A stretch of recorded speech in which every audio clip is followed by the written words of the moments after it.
Bill Landis with The Athletic, and Nathan Baird on deck. Bill?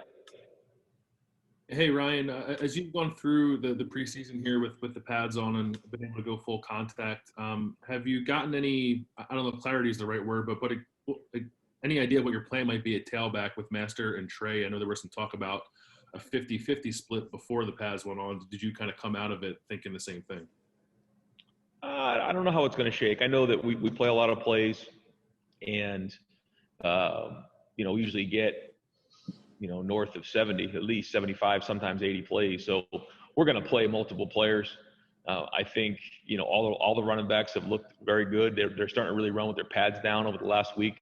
I think that was a huge emphasis point going into last week. I think they've all done that, and so we're gonna play some depth there because we need to. There's not one guy there that can play all 70 plays, and that's unrealistic. So, probably had more depth there than we've ever had, which is great because we're going to need them all for the whole season. And obviously you guys in Nebraska were very much the forefront of the push to get the Big Ten back. And Scott Frost was talking yesterday about how he felt you and him kind of built a little relationship there kind of through that and through the calls with the coaches. Just what do you think of the idea that you guys are playing each other now that the Big Ten is back in the first game? And what is your relationship like with Coach Frost? Well, Scott coached, for Chip, and he and Chip were very close, and so I got a chance to meet Scott when we coached with Chip at Oregon, and then continued our relationship. There's a lot of guys on that staff that I have a lot of respect for that I've worked with, and so always had a lot of respect for Scott, and we had a lot of conversations during this time, and I know that there was times where we never thought we'd be playing this season. Now the fact that we are is great. The fact that we're playing the first game, we got to play each other at some point. And our guys are looking forward to it, but always had a lot of respect for Scott and certainly do, after spending the last couple of months together over the phone. Thanks. Next up, Nathan Baird with Cleveland.com and Austin Ward on deck. Nathan? Hey, Ryan. Any update you can give on the defensive tackle situation, especially, I guess, if you're expecting that Teron and Haskell are going to be able to play this week, and if not, just what's your level of concern about the depth that you have there? Well, it's an area that going into the season, we wanted to make sure we provided some depth at that position, and I think we've done that. I think certain guys have stepped up, and so we'll see as we get to the end of the week, who's available, who isn't, but we still have another padded practice today, and we'll see how today goes, and then just keep working through the rest of the week. And at what point was it obvious to you that Master might be well ahead of his rehab as this offseason went along? Really, when we got back from the quarantine, he did an unbelievable job during that time, and I was just amazed. I said it to him every day, where he was, and so we expected him to play, maybe not in the first game against Bowling Green, but certainly against Oregon. He was going to be ready to go. And then he's continued to work and work through all the things that come in the way of recovering from an Achilles. He's done, everything we've asked and then more. So really excited for him that he's going to be able to play a strong season, expecting big things from him. He's practiced really, really well. And so he's a huge part of our offense right now. Next up, Austin Ward with Letterman Row and Brendan Gulick on deck. Austin? Hey, Ryan, I know the availability report will come out later in the week, but just in dealing with the daily testing and the protocol and everything for several weeks now, how would you describe that process and the success or lack of success, I guess, if that's the case, that you guys have had with all that going through camp? Well, I think we're looking at it now like it's an ongoing process. And, to look at it like it's been a success right now would be premature because we still have 2 more months of it. And that's the way we have to look at it. This is not a week-to-week thing. It's all the way to till January, because, we might be good for 2 or 3 weeks, 4 weeks, 5 weeks, and then all of a sudden we stub our toe and have an outbreak, and then we're going to lose games. We can't afford to do that. So it's an ongoing deal. This is going to go on for a while, and we have to continue to be vigilant in that area, not get fatigued with, following all the protocols and doing everything we have to do and making all the sacrifices that have been made. And that's for everybody. And that's not easy to do. So it's an emphasis every single day. I made it my vow to the players that I'll make sure I bring it up every single day. We talk about it every single day because it's that important. Now, does that take away from some other things? I don't know, maybe, but I know that there's nothing more important than having a full, healthy team. And I'm proud of the way, the guys have worked through this time. When you're talking about that every day and you've made that emphasis, have you sensed at all through this stretch, any eyes rolling or eyes getting tired of hearing about it at this point? Like, how do you, I would feel like that would get old to them or even to you to keep talking about it. It is. And that's what I say to them. I said, you guys you may get tired of hearing it from me, and you may, not want to hear it every day, but the minute you take a deep breath, the minute I don't bring it up, it takes one day, one trip to a restaurant, one trip to the grocery store where you don't have a mask on, or somebody you're exposed to, a friend, something like that. And then you're at risk, and then you're not playing for 3 weeks, and then you put the team at risk. So we can't have that mentality. We have to stay alert and stay on it every day. Thanks, Ryan. Next up, Brendan Gulick from Sports Illustrated on Buckeyes.com with Patrick Murphy on deck. Brendan? Hey, Coach. I want to ask you about the quarterback situation at Nebraska. Yesterday, Coach Frost named Adrian Martinez the starter, but said he felt like he's got two starting quarterbacks that could both play and be equally effective. So what's the biggest challenge in trying to prepare for someone who has Martinez's skill set? And equally, what's the challenge of trying to prepare for a quarterback that you don't really have any film on? We recruited Luke and know him very well. He shares a lot of the same skill set that Adrian has. And so I think, that means that, Luke's really developed over the last couple of years and done a great job of developing him. And obviously they feel strongly about him in terms of being able to put him in a game. So a lot of respect for both of those guys. Both of those families know them well, recruited both of them, and they're both really good football players. And how about from your team's perspective? Is there somebody that we just haven't talked about, somebody that hasn't gotten a lot of coverage or a lot of spotlight that has been really impressive to you that for some reason maybe we've overlooked? I honestly don't know who's gotten a lot of the coverage and who hasn't. We'll kind of see as the season goes on and once we get on the field. But the message I had to the team the last couple of days has just been, this is practice 39, if you can believe it today, 39 practices. Now, there's only been, a very small percentage of those that have pads on, but it's no longer practice, and we're playing in a game. So the urgency really has to show up. And I told them, either you're going to look like a champ or look like a chump based on your preparation, because now's the time. And it's not just like, okay, we'll get it the next rep. That's what happens when you practice so much. And there's no real consequences for a mistake. Well, now there will be. And then, better get a better idea what kind of team we have Saturday night. Thank you. Next up, Patrick Murphy from 24/7 with Ralph Russo on deck. Patrick?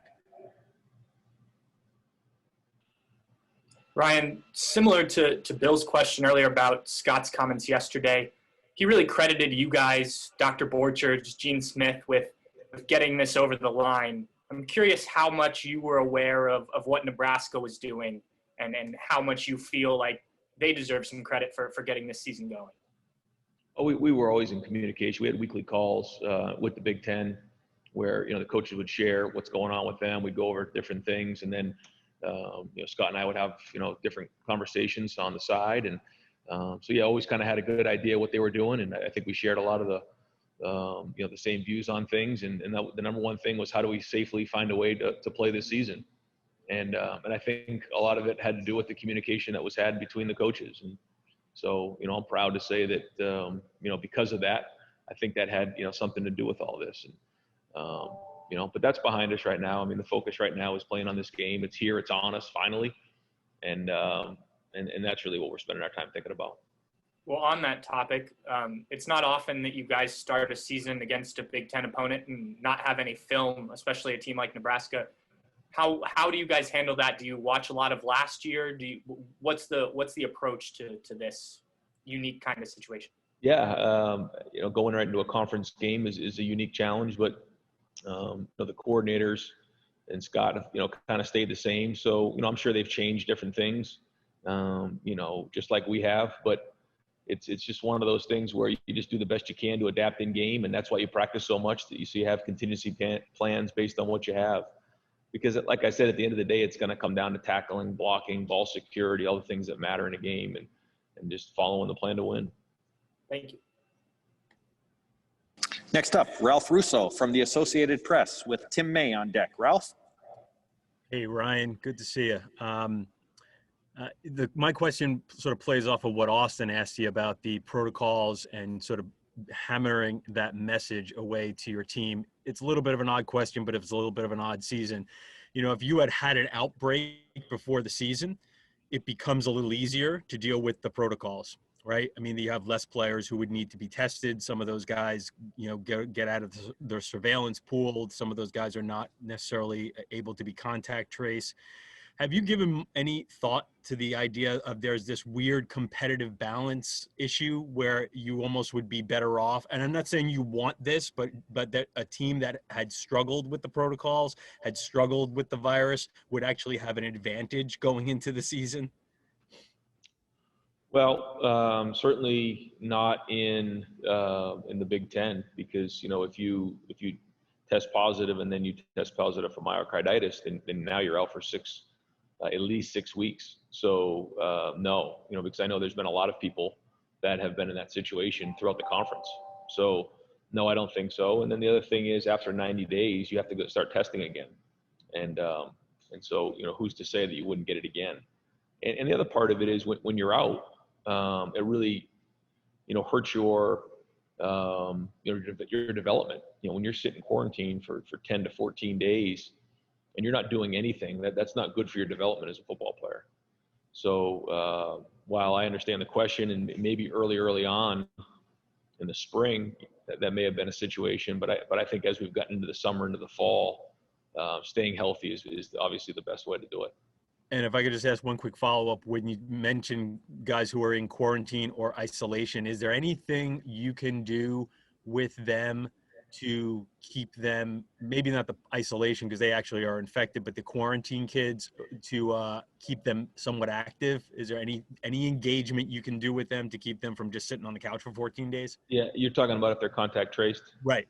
Yeah, so whether they're in isolation or they're in quarantine, we do have a protocol in place that we have certain things that we do and make sure they check in with mental health services that we provide and different things. But for those who are contact traced and actually have not tested positive, they are able to work out and do different things. You know, they're not able to be a part of us, so they have to quarantine, but there is some interaction there that we're able to do just to keep them moving around. Certainly not the same as if you're practicing, but we are able to kind of keep them a little bit in shape the best we can. Thank you.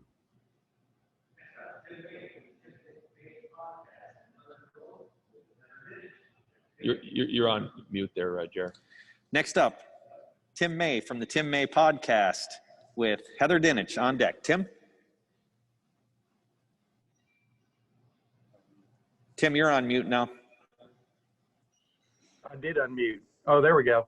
Ryan, last year I asked you in preseason about the confidence you had in your defense bouncing back from what had been a tough year in 2018. You were extremely confident, if I remember correctly, that they were going to get the job done, and pretty much they did. What is your sense of this defense now, reloading at so many positions, at least with full-time players? What is your sense coming out of preseason camp, so to speak, about how good this defense can be, et cetera? I think that's the thing that's going to be exciting about you know, the start of this journey with both sides of the ball and on special teams, to see where we're at. But you know, I watch them day in and day out practice physically. They're very serious about practicing. They communicate well.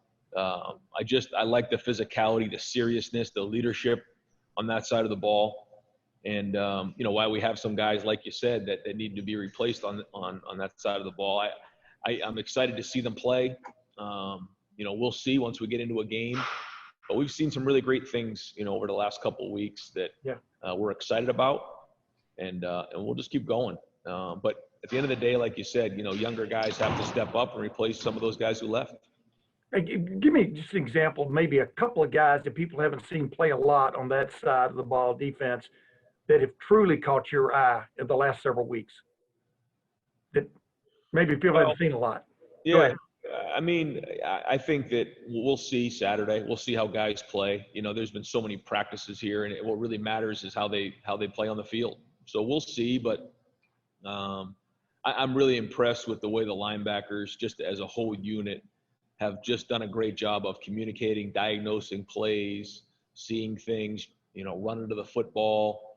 And they're just a very professional group of guys, in my opinion. So I would say right now that's probably the strength of the defense. But both the other groups are working really hard, the D-line and the back end, and those units are getting stronger every day. So fired up to see what this looks like on Saturday. Thanks, man. Yep. Next up, Heather Dinich with ESPN and Dave Biddle on deck. Heather? Hey, Ryan, as you have watched, I'm guessing, Alabama and Clemson through the first couple weeks here, how confident are you, based on what you've seen from your team, that Ohio State can join them quickly in the national title conversation? Well, the thing that I talked to the team about 2.5 weeks ago was that there's no conversation about any kind of national championship or championship conversation. It's all about beating Nebraska, because whether we, you know, start focusing on things like that, whether we start talking about things like that, compare ourselves to other teams, all that's going to do is just distract us from playing the game on Saturday. I mean, we got a good opponent coming in here, and if we don't take care of business on Saturday, none of that really is going to matter. So the focus has been so much on our team, and not individually, but, you know, being a team and being 1-0. Because with everything going on out there, with different people talking about those things, the easy thing to do is get distracted and start talking about things down there. Well, the teams that, you know, focus on what's going on down the road, they get upset, and it goes sideways fast. So we cannot do that. We have to stay disciplined and just focusing on the first drive on Saturday, then take it with the second drive and go from there and find a way to go 1-0. And then as the season goes on, if we can put a couple wins under our belt, then we can start saying, okay, where is this thing headed? But right now, we got to find a way to win this first game. And I know it's fun to talk about, but for us, that has to be the focus. Because you guys are so talented, though, how important was it that not only the players, but also yourself, at least have this opportunity to play for a national title this year, not just the Big Ten title? Sure. No, that was very, very important in this whole process. You know, guys come here to play for championships, and so that was a big deal for us. And so I can't tell you how excited our players were when they found out they had that opportunity. Next up, Dave Biddle with 24/7 Sports and Bill Rabinowitz on deck. Dave? Hi, Ryan. Who is the number 2 quarterback for you guys? Well, it's still something that we're working through. You know, we're very pleased with where Justin is. I think he's had a really good camp. And then, you know, between Gunner, you know, Jack, CJ, all three of those guys are working hard. You know, if we get to a point where one of those guys has to go in the game on Saturday, we'll probably make that decision, you know, probably the night before. But we still have to decide, you know, who's taking the next reps today. You know, we rotate those guys a bunch, and, you know, we'll see. It's an ongoing process, and who may be in that situation this week, it might change next week. And the reason for that is because they didn't have spring ball or the preseason. So it's a daily evaluation to see who deserves to go in the game in that spot. But as of right now, that competition continues, and we'll keep going and try to figure it out towards the end of the week. I know you love your offensive line, and you also have very good depth there. Might you guys rotate a little bit on the offensive line just to keep your starters fresh and to get some of the backups some playing time? We could, yeah. I mean, at the end of the week, all we do is we just decide who deserves an opportunity to play. Who do we feel strongly about that we can put in the game? And so we do have some guys in the O-line that could possibly do that. So it's certainly a possibility. Thank you. Yep. Next up, Bill Rabinowitz from the Columbus Dispatch with Dan Hope on deck. Bill? Hi, Ryan. For so long, you didn't know whether you'd have a season. Now you've got this week is game week. I'm sure all the emotions that you have. Could you just kind of walk through how you are sorting out your emotions right now? Obviously, you're grateful that you're finally having a season, but I'm sure with all the stuff you've had to deal with, there's a lot of trepidation. Yeah, and I think as we've gotten closer into the game week, I think that's why we've gotten on a routine. We've really kind of kicked into what it would be like game one, even though the weather's a little different than it would be, at the end of August or first week of September. It's time to play now. And so, that's been the focus. It really hasn't been about anything else. And it's kind of a little bit getting back to normal in terms of all the things that come into play and checking off all the boxes so that we're ready to go when we play, making sure that all the situations are covered and making sure guys are prepared to go. We got, the scout teams that need to give us a great look and make sure that we're getting the reps we need to give the offense, defense, and special teams the stuff that Nebraska is going to give us. So it's all those things that are the focus now. And you just stay so busy now, you get focused and, locked into your work where, before we had so much free time on our hands, we were focusing on other things. So kind of back to work this week, which feels good. In terms of your secondary, obviously you have to replace 3 starters. How do you feel about that unit right now? Very impressed the last couple weeks, the way things have gone. I think that, the good news with Sean and Seven back there that they have experience. Cam Brown has experience, and then, Proc and Marcus Williamson, they all are going to have to really prove themselves. They don't have as much experience, but because they're practicing every day, they're getting better every day. And, listen, there's going to be mistakes. There's going to be whatever, but I think that they're trending in the right direction. I think they're going to have a strong year, and I think Kerry's doing a really good job with them. Thanks, Ryan. Next up, Dan Hope with 11 Warriors and Dennis Dodd on deck. Dan? Hey, Ryan, does it help going into a season knowing that the freshmen don't have to worry about eligibility this year, but you don't have to worry about redshirting those guys? Yeah, that's good. It's one less thing to worry about for sure. And it's easy to kind of get them on the travel squad and get them in there thinking that maybe they'll play 1 or 2 plays, but you don't have to worry about that. It's definitely one less thing to worry about.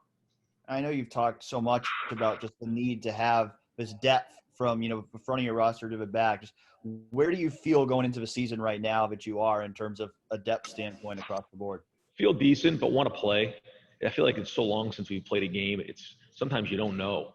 You're just trying to figure out what kind of team you have. And so sometimes you practice against each other and you have a certain opinion of guys or sides of the ball or, schemes that you have. And then, you're right on. There's other times where you're not. And so I don't really know the answer to that. I do feel decent right now, but we'll know more after Saturday.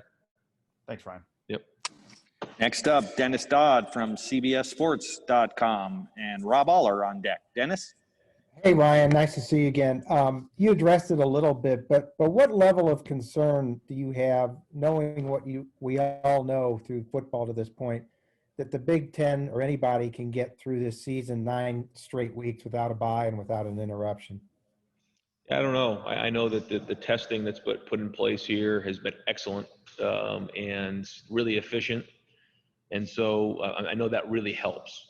And I think that the protocols that were put into place are strong and our guys get it here. I can't really speak to the other schools because, I'm just not there.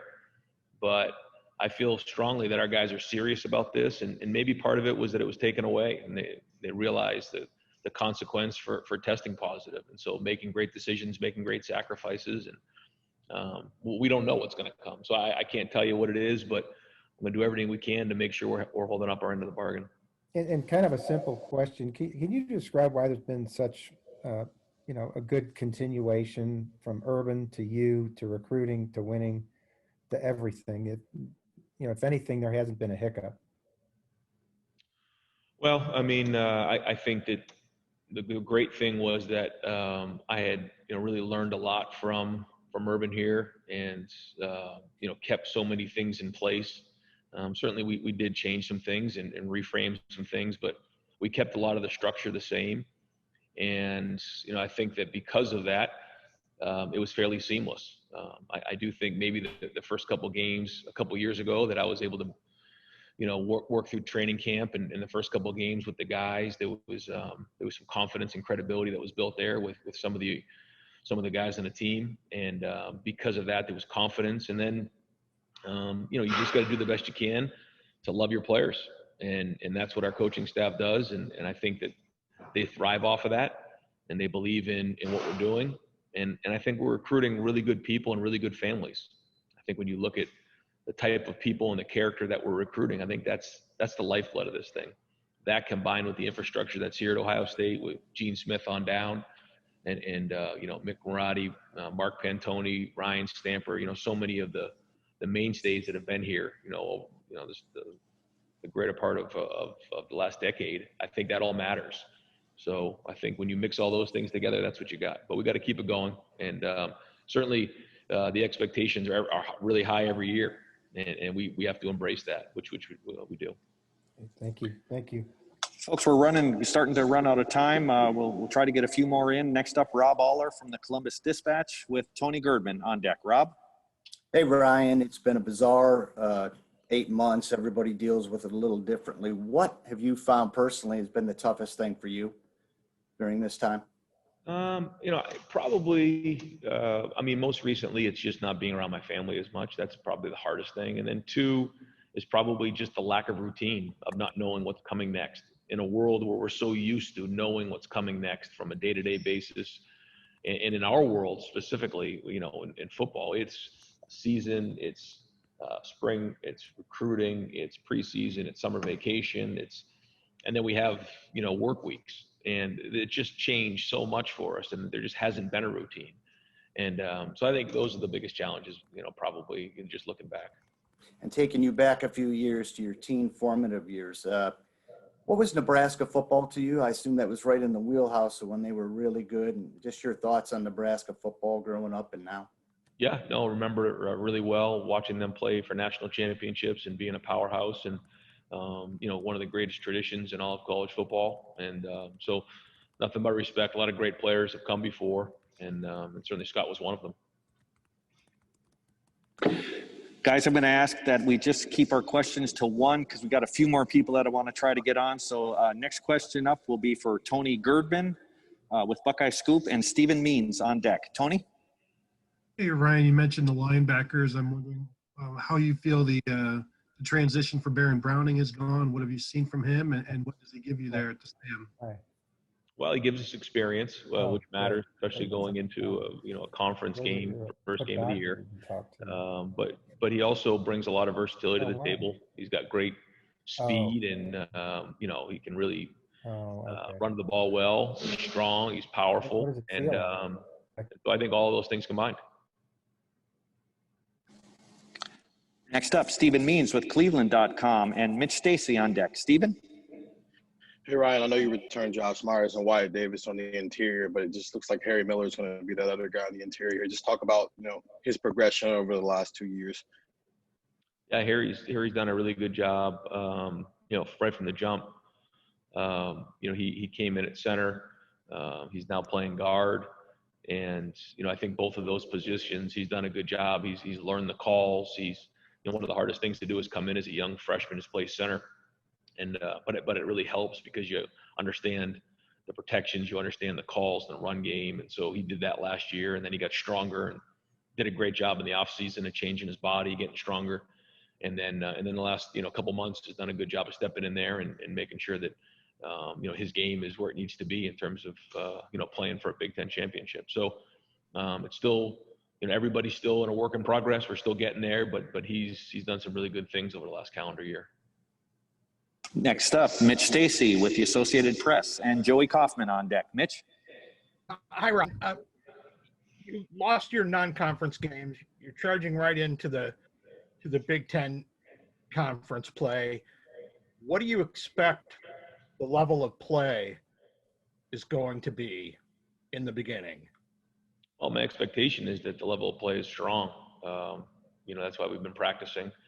And, that's been the emphasis, to make sure that we're taking care of all the things, the penalties, and, it's got to be a clean game. And that's what it's going to be.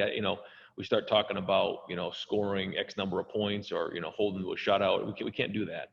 Big plays will come, and we're going to keep growing it as the season goes on. But to win one game, you got to take care of the football, and you got to tackle really, really well and play good defense. We got to do a good job in the red zone on both sides of the ball, and then we got to play really well in special teams. So that's really all the focus has been. Try not to get ahead of ourselves. Next up, Joey Kaufman with the Columbus Dispatch, and our final questioner today will be Steve Hellwagon. Joey? Ryan, how different will the pregame be for you guys without staying at the Blackwell and some of the meetings being moved to the Woody? How do you envision that being different this year, and does it affect what you guys do before the game? Well, I think it'll actually benefit us in certain areas because we have everything we need right here. And so instead of taking all of our stuff over to the Blackwell, we have everything we need here with sports science. We have our cryogenic tanks, the recovery, the float tanks, the cold tubs, the hot tubs, the bikes, the Normatec boots, the training room. We have the indoor for walkthroughs. We have the dining facility to eat. We can spread out a little bit more here.